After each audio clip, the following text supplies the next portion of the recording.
CFL 110, your weekly trip around the biggest stories in the Canadian Football League with Jeff Hamilton and Andrew Hustler Paterson.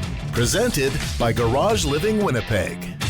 Hey, what's up, everyone, and welcome to another edition of CFL 110. I'm Andrew Paterson, along with Jeff Hamilton from the Winnipeg Free Press. What a weekend of CFL action, Hammer, and a ton of big stories that we're going to be chopping up for the next little while here on the channel. Holy smokes, man. Do we have a lot to get to. I'm so looking forward to this right now. Listen, before we do that, of course, the CFL 110 is presented by our friends at Garage Living and Garage Living Winnipeg. Gang, is your garage a mess? Do you have a tough time opening your car door because of all the clutter? Maybe you can't even park in your garage because of all that stuff in there. Well, Garage Living can help. In just a few days, you can transform that mess into a beautiful, clean, functional garage that looks amazing and adds value to your home. Garage Living specializes in stunning polyaspartic floor coatings, high-end made in Canada metal cabinets, slat wall, and overhead storage solutions. And our good friend Pat Kanuga can help you out. Longtime Big J with the CBC, now doing a passion project with this. Pat has been a garage guy, a vintage car guy for decades, has been living in garages, knows them as well as anyone, whether it's a 10-car garage mahal or a single-car garage in the back lane. Pat can come up with a design to meet your needs. What you're going to do is hit up Pat for a free in-garage consultation to envision what is possible and what Garage Living can do for you. Give Pat a call, 204-999-1234. Again, that's 999-1234 for Garage Living Winnipeg. Garages made for living. And a huge thanks to Pat and the Garage Living team for their support of CFL 110. Hammer, let's get right to it. And we'll start at the top of the table. The Montreal Alouettes remain perfect. The Saskatchewan Roughriders remain perfect. And let's not forget about the Toronto Argonauts, who have had a bye in there, but still have an unblemished record through 3 weeks of the season. How many people had the Saskatchewan Roughriders being perfect? Not me. Not many. I mean, I imagine lots in Regina. That's absolutely probably for sure. As optimism with a new season, and of course Corey Mace, new head coach, taking over. How many people had the Chad Kelly-less Toronto Argonauts starting the season perfect 2-0? Not many people. I think with the Montreal Alouettes, you could certainly look at them and how they performed last year and winning the Grey Cup and that miraculous Grey Cup run all through the road, much like the Bombers in 2019. I don't think it's as surprising, but even them, just the way they're playing. I mean, you look at the Ottawa Redblacks that they played this week. I mean, Cody Fajardo, has he had a game like that in the last 2 seasons at least? I mean, I know he had some great games and for the Riders, particularly in 2019 when he was named the West nominee for most outstanding player, but he looked incredible over the weekend. I mean, he absolutely torched the Redblacks defense. A defense, I'll remind you, played pretty well against the Winnipeg Blue Bombers the week before. We'll get to the Bombers, but I mean, this is an exciting top end group. I think we're looking at, I think last week I said there's no real juggernauts in this league. There's no real clear cut favorites, Grey Cup favorites. I think we have at least 2 in the Montreal Alouettes in the East and certainly the Saskatchewan Roughriders in the West. Toronto is going to have something to say about it too, because it doesn't matter who goes down on that roster. Apparently they're able to just jump in and keep things rolling. Yeah, all along, I mean, last week and when we did our power poll and we all put in our own personal top 9s, I had Montreal 1 and Toronto 2, and that is not changing this week. But I mean, the Riders are knocking on that door in the echelon of the top teams in the league. I don't know what to say about Cody Fajardo. He looks like it's almost like the magic that he spun in the final minute of the Grey Cup transformed him into a prorated throughout the first 3 weeks of the season. Well, you know what I'm saying? Like he looks like that guy. He didn't look like that guy throughout the Grey Cup. He certainly didn't look like that guy when he was playing any of the top teams last year. He's that dude now. And I mean, the performance that he put up against Ottawa was just an absolute masterpiece. And you combine that with this previous, I know we're going to be talking about VA and what he's doing as far as the MVP, but I mean, to me, Cody Fajardo with 3 wins and how impressive that Montreal has looked on both sides of the football, but especially offensively, one of the great stories of this season. And if you thought that it was a mirage and they just pulled one out of thin air and beat the Bombers, think again, because this team is for real. The defense is really good. So I mean, Montreal is up at the top. But I'll say this about the Argos, Jeff. Like many, I was wondering what the Argos would look like with the turmoil of the offseason. They lost some key players on defense, and then all the mess around Chad Kelly.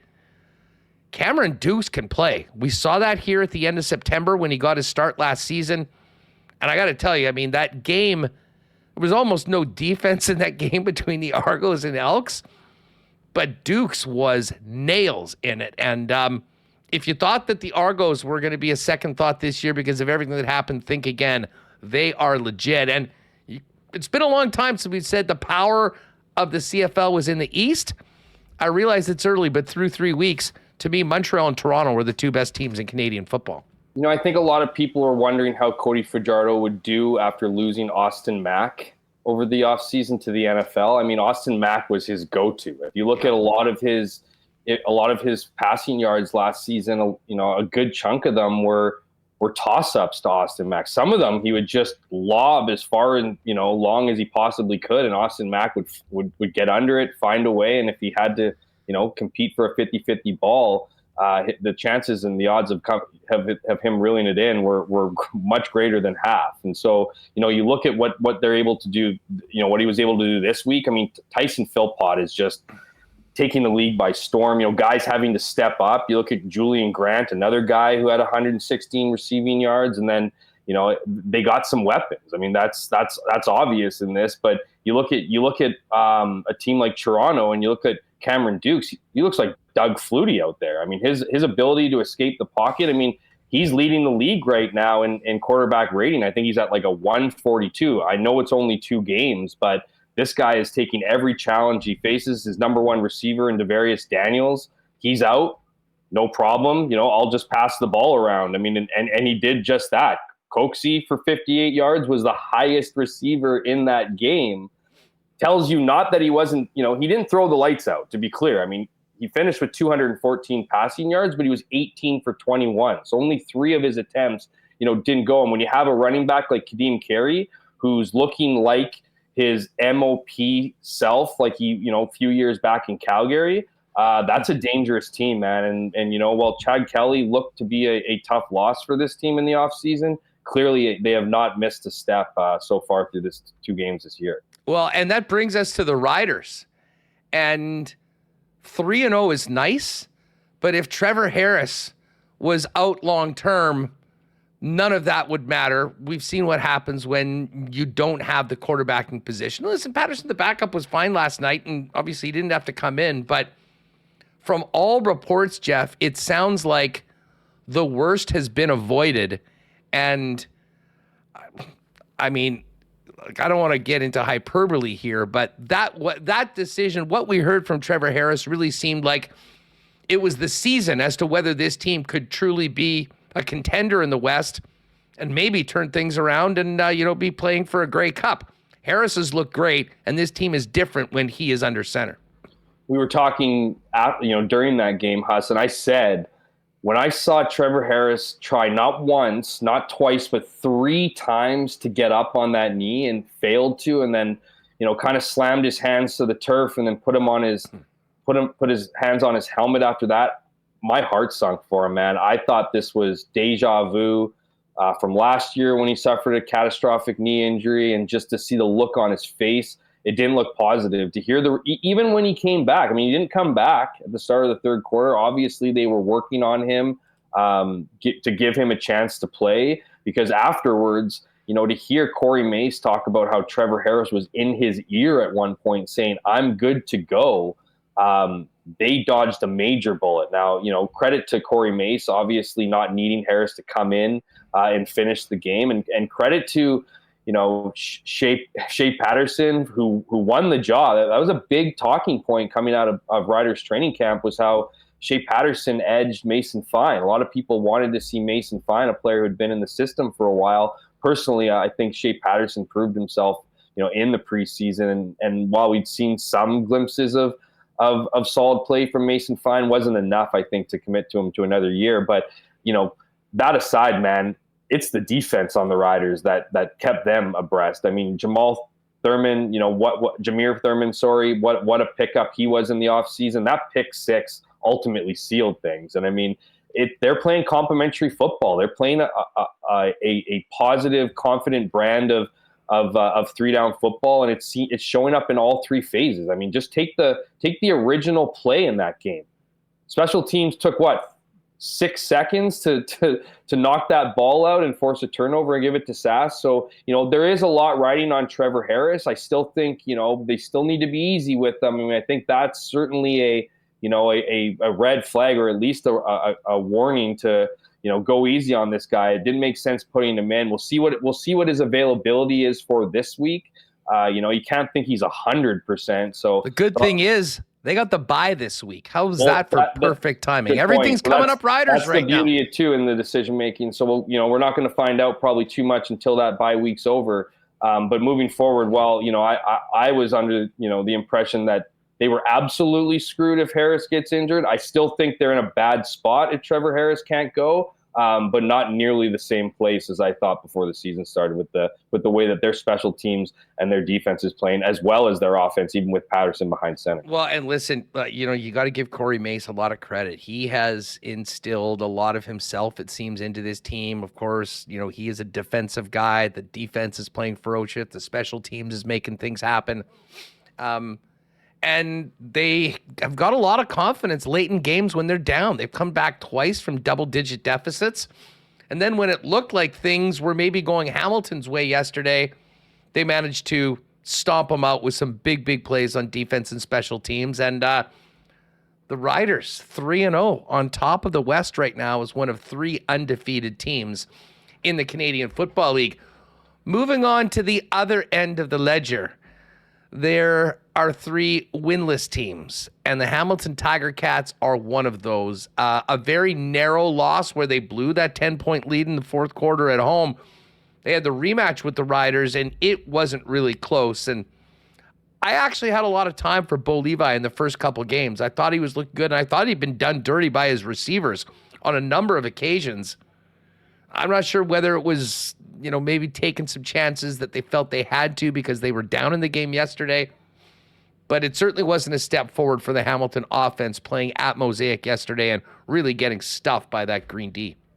Man, I'll be honest, and I definitely don't think I was alone. When Trevor Harris went down, I thought it was ripe for the picking for this Ticats team that, to your point, Huss, through the first 2 weeks, seemed like bad luck, especially last week against the Riders when Tim White bobbled that ball and essentially handed it to the Riders on a silver platter, and it wasn't long after they kicked the game-winning field goal. This to me was bad Bo, and I use the title here, status Bo, because that's the Bo Levi Mitchell that we're way more familiar with over the last few years compared to the first 2 weeks where he was finding, in and around 300 passing yards. Again, he still was at that. He was still near that line this game, but it was desperation ball and just bad decision making. And whether it's, you look at some of the shots that he made. I mean, particularly that interception late in the game. I mean, not even counting the pick six, but the one where he just seemed to just lob it up on triple coverage. And not only did it, it was short and easily picked off. And you're just, you're reminded that, they put a lot of their eggs in Bo Levi's basket this season. And, much like I was saying about Trevor Harris before, this is a team that, you have Taylor Powell in and behind you, but this is a guy that if this shows up more often than not, it's going to be an incredibly long year for the Ticats. And I think, some of it too is bad coaching. I mean, what's Scott Milanovich thinking doing an onside kick with 6 minutes left in the game? Did you forget that you were in the CFL? I know you were back as an advisor, offensive consultant with the Ticats, but Was all that time you spent in the NFL, did you forget that it's an eternity in this league? Like, that's an NFL move if you think that they're going to, rush 4 downs on you and take 40 seconds off the clock. In the CFL, that pretty much turned the tide of the game for me. And not only did they, return it, they shoved it down your throats and jumped into the end zone to go up even further. And I thought, just bad decision making all around. And this is a year that was supposed to be a better season for the Ticats. There's a lot of hype with Scott Milanovic taking over, as head coach, giving Orlando Steinhauer a chance to kind of rise up in the front office, but it is not working out. And there's nothing to suggest on this team. You mentioned Tim White, another 0 for 6 this game. I mean, this is a guy who is demanding money in the offseason. It's just sad all around in Hamilton. Well, and listen, I mean, I will agree that Bo kind of took a step back, but I really thought he played well enough to win those first 2 games. They were plagued by bad drops in the game against Calgary in week 1. And you mentioned, I mean, the play by White in overtime, flipped a game that, was tied with a minute left. They had the ball with the opportunity to go down and kick the winning field goal to an easy chip shot for Brett Lowther and a loss. Yesterday was incredible, though. Targeted 6 times by Bo Levi Mitchell and 0 catches, 0 yards. Did a good job of getting it to the rest of the team. But, at this point through 3 weeks, we have to start asking what the heck is going on with their number 1 receiver, because not only is he not producing, but he's actually been killing them at times. The worst part, Huss, is the body language. Like, it's one thing to kind of get up and be, and say, that's on me. Like, I'm going to get it back. He looks defeated. And that's not what you want to see from your top receiver. Now, he was targeted 6 times. There was a couple balls there that I felt, it was in his area, but I don't think they were all that catchable. But there were certainly some opportunities for him to reel in some plays that we've just, that might have been difficult balls, but we've seen Tim White make those kind of plays before. That's why he gets paid. The top dollar that he gets paid is to make those plays. And almost 1,300 yards last year. Absolutely, man. I mean, he was a guy that was writing his check this offseason, and people, and deservedly so. That's how well he played. So, to have this many hiccups this short into the season, the good news is it's a long season. There's still plenty of time to turn this around for Tim White and the Ticats. But, again, much like we're the next team we're about to talk to, there's not a lot of signs that, that are pointing in a positive direction. Well, moving on to one of the other 0 for teams, it is the Edmonton Elks. And I just have to say how much fun that game was to watch on Saturday night. Back and forth. It felt like playing Madden at home, eh? It's just like there's no defense. And I'm sure it was great for the viewing audience, had an exciting end. I mean, 1 by 3 on a game-winning field goal late in the 4th quarter. For the Elks, coming up close, covering the spread, only goes so far for a team that, needs to reestablish itself. And the only silver lining for Edmonton right now is that I think their quarterback's playing well. They are showing signs of life, although they haven't got it done. And I'm not sure anyone in Edmonton has even noticed, because they're so tied up in this Stanley Cup final between the Edmonton Oilers and the Florida Panthers. I'm actually, I think, higher on Edmonton than you are. I do think that they're on the verge of turning it around.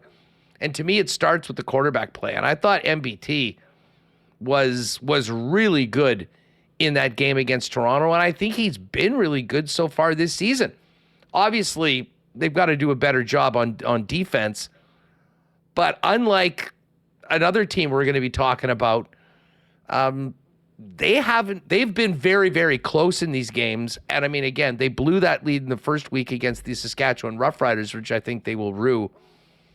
But close isn't going to cut it right now in year 3 of the Chris Jones experiment. Yeah, I think at this point, and you're right, I'm not as high as you were, or maybe I'm just much lower, however way you want to describe it. I understand that it's 3 games, 3 losses by a combined 14 points. And and they did go toe-to-toe with the Argos, a team that we were just dumping praise on not too very long ago. But the reality is, and we addressed this last week, Huss, is that the leash is short in Edmonton. And, you mentioned the Edmonton Oilers. That might be the best thing for them, is the fact that nobody seems to care about what the Elks are doing right now, or more specifically, what they're not doing, and that's winning games. And so, I still think at this point in time, you need to ask yourself if you want to continue doing this, because the timing is not in Chris Jones' favor in the sense that the Elks have a stiff test against the BC Lions coming up this week, and then they go into the bye week, and we all know what happens when you're 0-for and you hit your first bye week. People start making decisions. That's a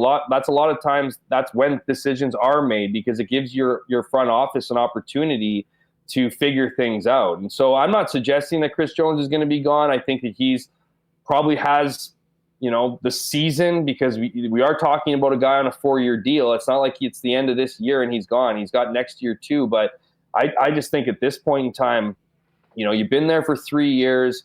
You've started 0-for-3 for 3 straight seasons.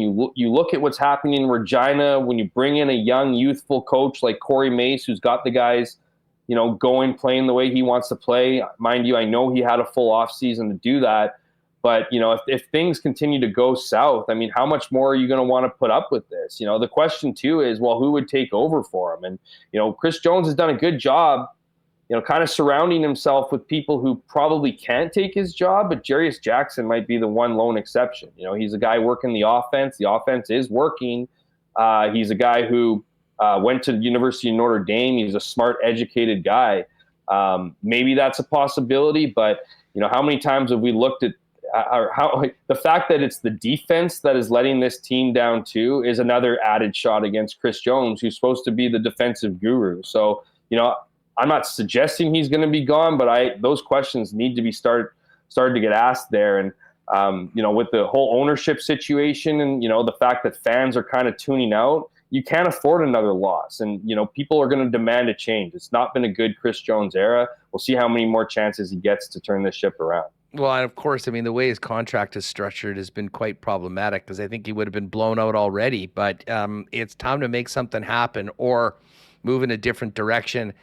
And they got a real tough test on the road in BC against a red-hot Vernon Adams. Before we get to that, though, and the Bombers, last week on CFL 110, we were talking about one of the big stories coming out of the week was the chipped balls and the controversy with the kicking coming out of week 1.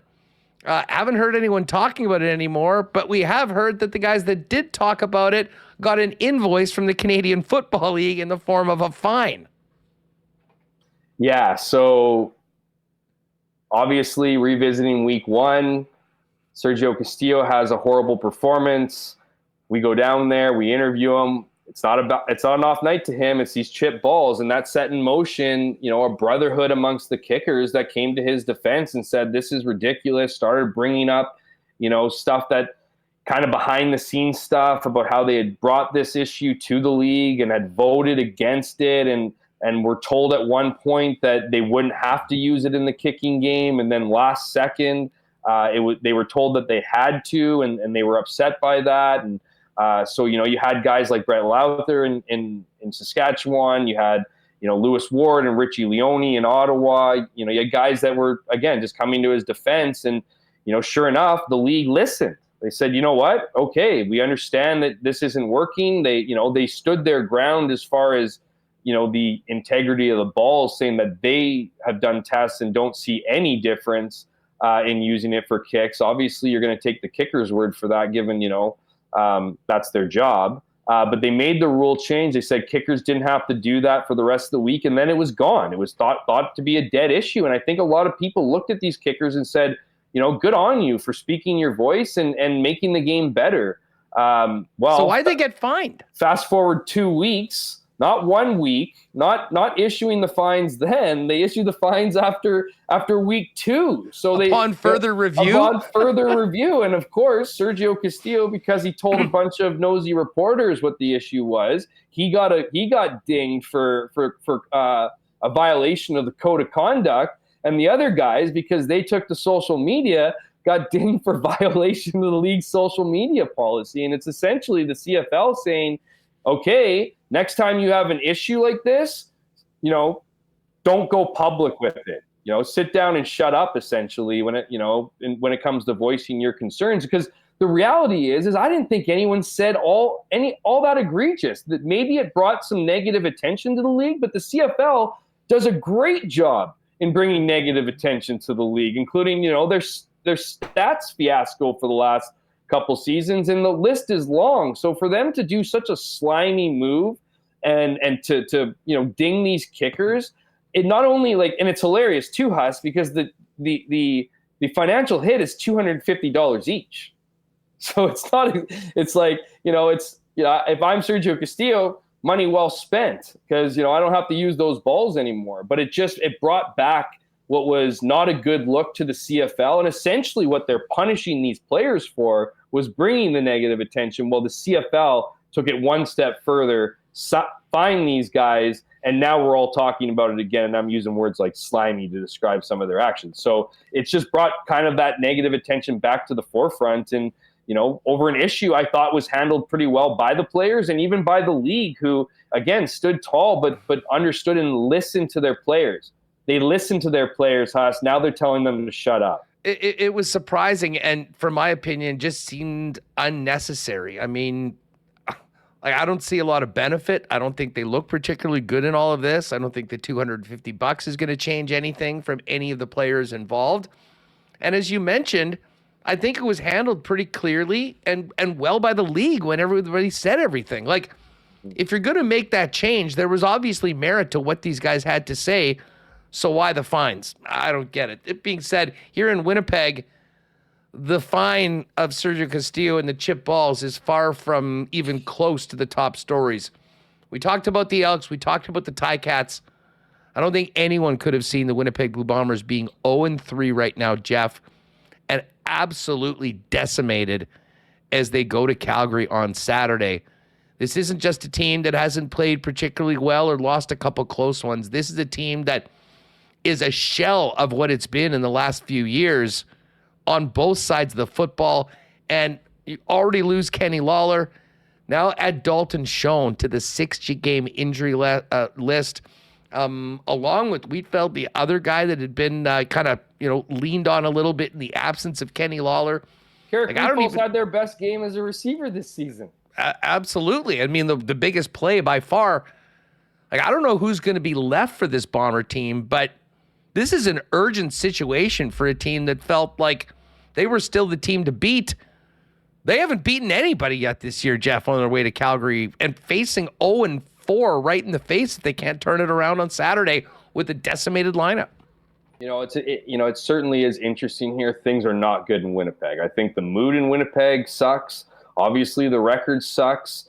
There's got to be some tension in that locker room because of this. They're not used to this action. Yeah, exactly. This is adversity unlike this team has seen in years, and so those are big losses. We wrote last week. I mean, they had already lost Kenny Lawler. They couldn't lose another big game breaker like Dalton Schoen, a guy that they opened the purse strings for, made a big priority this offseason to sign and bring back because of just how much success he's had. He's out for 6 games at least. Wheatfall, same story, 6 games at least. Both will be added to the 6th game this week. That's just, and I said from the beginning, Haas, we said 2 shows ago that the biggest issue for this club was going to be their depth. Well, their depth is being, and that wasn't based on what happens if injuries. Of course, that was being factored into it. It was the depth behind the guys that, if they even need to take some plays, there was just a lot of inexperience. Guys who weren't getting starts were being promoted, and then the guys behind were rookies. So before that, though, it was veteran players with a guy who'd been around for a couple of years. So that's being tested in a major way.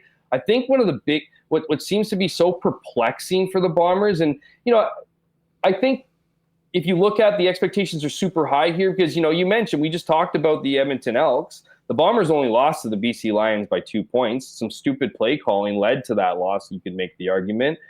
Also, they only lost to, they could have beat the Ottawa Redblacks the week before, but the fact of the matter is the games that they used to win, those close games, they're losing them now. And if you look at this team, they are so averse to bringing people in, like to signing players. Like Sean Oakman's floating out there. Your defensive line is decimated. Okay, there's a guy, I'm thinking about it, like BC just just dropped Travis Fulham. And I understand that he has not had a good season after having a pretty good preseason, but he's still a body, a guy who played in the NFL before, a guy who's shown even in this brief action here in the CFL that he can get into the end zone.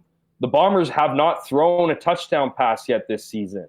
So it just seems like this team wants to do it with the guys in house, and the guys in house just aren't good enough to compete for a Grey Cup. So something needs to give. What about a guy like Lucky Whitehead? He's a familiar face around here. Like, he's sitting on a couch somewhere. I'm sure he's still got a bit of gas with him, and hopefully isn't asking for what he was asking for in the offseason. But the Bombers need to act. If they think that they're going to go to their practice roster to dig themselves out of the hole, they're not. And so, they're favorites in Calgary this week, and I still don't understand it. But this team, I don't know, man. It might get worse before it gets better. Yeah, listen, the favorite thing, I mean, that is reputation. I mean, the Bombers are still over at Coolbet now the third highest team or third lowest odds to win the Grey Cup at 4-1. I mean, they opened at plus 215, while the next two teams in Toronto and Montreal were at plus 450, or I think BC was in there. But listen, the trend is not going in their favor. And, listen, you can bring a Lucky in or bring someone in. They might be forced to do that right now with Dalton Schoen going on the 6th game. But in the short term, it's going to be up to the guys that are in practice, that are in the meetings right now. And really, Zach Collaros leading the way on offense, because as we saw, they're scraping the bottom of the barrel, man. Listen, I thought that the defense, especially in the Ottawa game, considering the injuries early on with just 4 guys, did an admirable job of keeping the Bombers in the game, getting the ball back, and giving Winnipeg the opportunity to go down and win, which they didn't, but they were right on the doorstep. It was a very different story in week number 3. The defense got absolutely shredded by Vernon Adams, and it brought up there was 2 key plays that everyone was talking about as it happened and after the game, Jeff. And listen, Mike O'Shea gets a lot of rope. The job he's done here in Winnipeg speaks for itself. The championships, 4 straight Western Division titles, but an inexcusable fiasco at the end of the second half in a game that you knew was going to be tight and close. Running an offensive play with 5 seconds left and taking too much time and not having the opportunity to kick the field goal. And like O'Shea's defended the decision, it really came down to execution. They practiced it. Well, that's fine. That's still execution that's costing you 3 points in the football game. And then late in the game, with the Bombers trailing, 2 minutes left, a 3rd and 6, just maybe inside their own zone, right around midfield, and you bring out the punt team. And in previous years, totally on side with that. You got confidence in your defense. You can get the ball back. In this case, I think everybody thought that was the last time the Bombers were going to touch the football, and that's exactly what happened. And it's a major second guessing of the decision to kick at that point, needing points, having only 2 minutes left on the clock, and really the defense had no answer for Vernon Adams and BC through most of that night. So on the first half one, Huss, what was so weird to me is that Mike O'Shea might be one of the most conservative callers out there. So it almost, like, I agreed with the call, like, as gutsy as it was. I didn't think it was a bad option. And I do and certainly Zach Collaros agreed, put it on his own shoulders. You got to get rid of that sooner. You have 5 seconds. You can't launch the ball into the sidelines because it's got to hit something before the clock stops. You got to hit the turf. If you don't see a guy open in 2 seconds, you're firing the ball past the line of scrimmage, but to the turf and securing that 1 second. What was hilarious about it was there was 1 second left on the clock after he threw it out of bounds. But when it went up to the command center, they realized the homer in Winnipeg hadn't pushed the button quick enough. And so that wiped out that second. So it's not so much that I disagreed with the call. It just was uncharacteristic of Mike O'Shea, who always, plays it kind of safe when it comes to securing points. And, it's pretty easy to look at the score losing by 2 and then do the simple math of a field goal and think that might have put you over the edge. I mean, I know at the end, Alexander Hollins pretty much ices it. What a game he had, with that big catch at the end, and they could have easily added points to their score, but that might change the dynamic earlier in the game. Then you look at the end, I just don't understand that at all, man. I mean, were you really thinking that your defense was going to come up with a stop after getting torched by Vernon Adams all game? I mean, Vernon Adams could have made dinner in the pocket a handful of times. Like, that's how much time he had to cook. And really, I mean, did he cook? I mean, he accounted for nearly 400 passing yards, a large chunk of the 500 yards net offense, was spreading the ball around to his receivers. William Stanback was having a pretty decent game. So just to give them the ball and thinking that, your defense was going to make some play, or that BC was going to somehow, not make a play like they had all game. I just thought it was so bizarre. At the end of the day, you either trust your offense or you trust your defense, and they trusted the wrong group, because it was the offense that was figuring things out that game and the defense who was struggling. Now, if it had been the first two games, you might have been able to argue your way out of it. When I asked Mike O'Shea about it post-game, he said, well, you're going to have to stop anyway. I don't know what he was talking about, because you march down the field and take time off the clock, you're setting yourself up for a game-winning score. So I don't know what the assumption was in that comment, but it didn't make any sense to me, and it certainly didn't make any sense to kick the ball back to the Lions at that stage of the game. Yeah, I mean, listen, there is some shade to be thrown at many different aspects of the operation right now, and it's a very unfamiliar position for the Blue Bombers to be in as of late at 0-3 right now, looking up at the rest of the Western Division and the rest of the Canadian Football League, although I guess technically on even terms with the Edmonton Elks, who are in BC. You just mentioned Vernon Adams. VA looked like an MVP in week number 3. Now, they don't give out the awards after week number 3, but we can look early on at the guys that have really stood out. And to me, there's two players, Vernon Adams and Cody Fajardo. I talked about Cody Fajardo and just how good he's looked and how good the Alouettes have looked so far.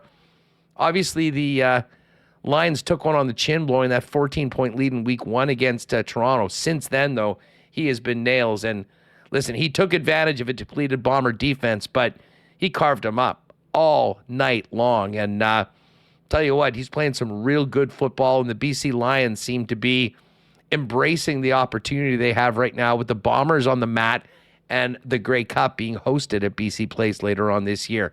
Has VA been the most impressive player in the league so far for you? I think so. I mean, certainly Cody Fajardo's looked great. He's a close second there. I just think Vernon Adams, after a big first full season with the BC Lions last year and how well he did, this needed to be his year. There are high expectations. The Lions are hosting the Grey Cup at the end of the year. We all know any team goes the way their starting quarterback goes, but Vernon Adams brings that energy. He's an absolute weapon. He's a threat on every play. He can escape the pocket. He's a great leader for his team, and he's just having a lights out season right now. I mean, this is a guy who's been in the league for a very long time, man. I mean, he's gotten tons of chances. I mean, you look at his run in Montreal, got a chance to come to BC here with a really great team, coached by a really great coach in Rick Campbell. And I think a lot of people were almost kind of somewhat disappointed with Nathan Rourke leaving, right, and VA taking over. Well, I think he silenced his critics last season and certainly is off to a great start this year. And, I think, you have Cody Fajardo and him. Alexander Hollins is another guy who, I've been critical of him in the past just because of some of his antics. He's a bit of a hothead. He's blown up on the sidelines in the past and whatnot, but man, is he playing some solid football. He might be the other guy that's in that bid too, and might have something to say for the style in which he's playing. He's leading the league in receiving yards through 3 weeks, and he already has a handful of touchdowns. So for him, man, I mean that's probably the other big threat. But VA for me right now is living up to the high expectations, and that's impressive. I don't think that expectations were nearly as high for Cody Fajardo, so it certainly is impressive. But to live up to the high expectations that Vernon Adams has so far, has him as my number one for the MLP. Yeah, early MLP. I'm putting Cody at number 1 on my list. I mean, 3-0. I mean, that impressive win in Winnipeg to start things off. Just about a perfect game against Ottawa. I'll give him the nudge, but I have a feeling we'll be talking plenty more about VA and Cody on CFL 110 throughout this season. Just before we go, a look ahead to week 4. We've got Edmonton at BC. I mean, a game that I cannot wait to see Friday night. The Montreal Alouettes and Toronto Argonauts battling for first place in the East. Both teams undefeated.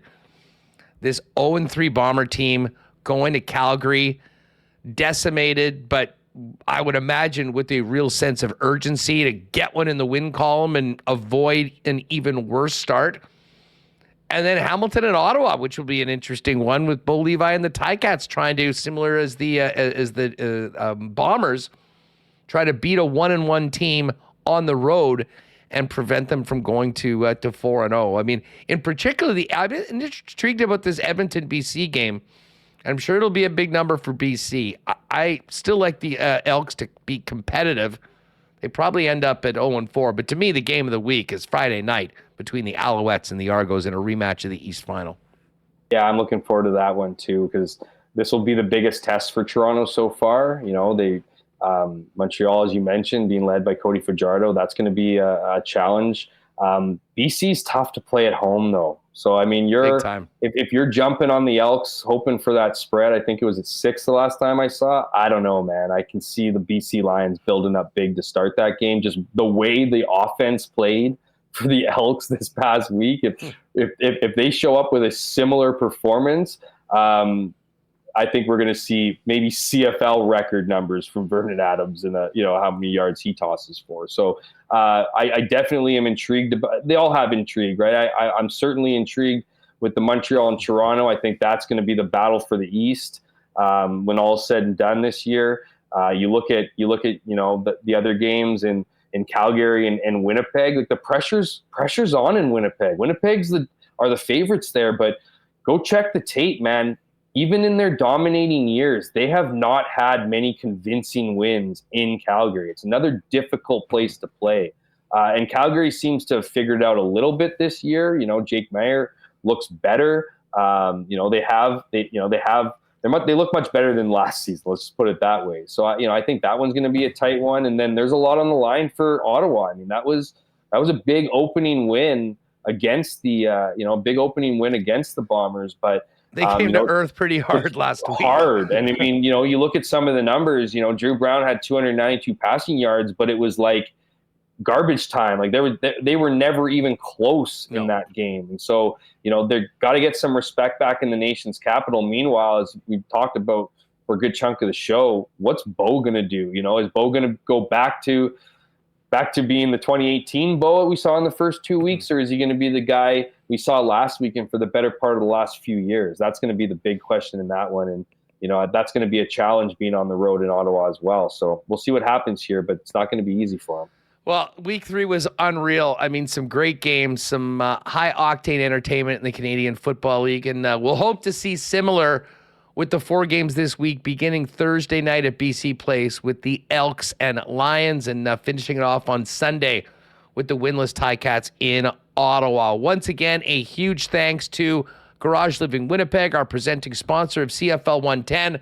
For more information on how the guys at Garage Living can revolutionize your workspace and garage and help build the value of your home, give Pat Kanuga a call, 204-999-1234. And you can find out more online at garageliving.com. Hammer, enjoy the games this week. We'll look forward to getting back in the huddle with you next week on CFL 110.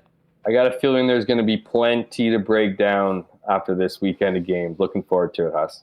Folks, enjoy the week in the Canadian Football League. And for you CFL fans that have found us, tell a friend about where they can find it. Subscribe to Winnipeg Sports Talk on YouTube. And wherever you get your favorite podcast, search CFL 110 for the audio feed weekly. Thanks again to Garage Living Winnipeg and all of you. We'll see you at the park, and we'll see you next week right here on WST and CFL 110. You've been listening to CFL 110. Tune in next week for more great Canadian football discussion.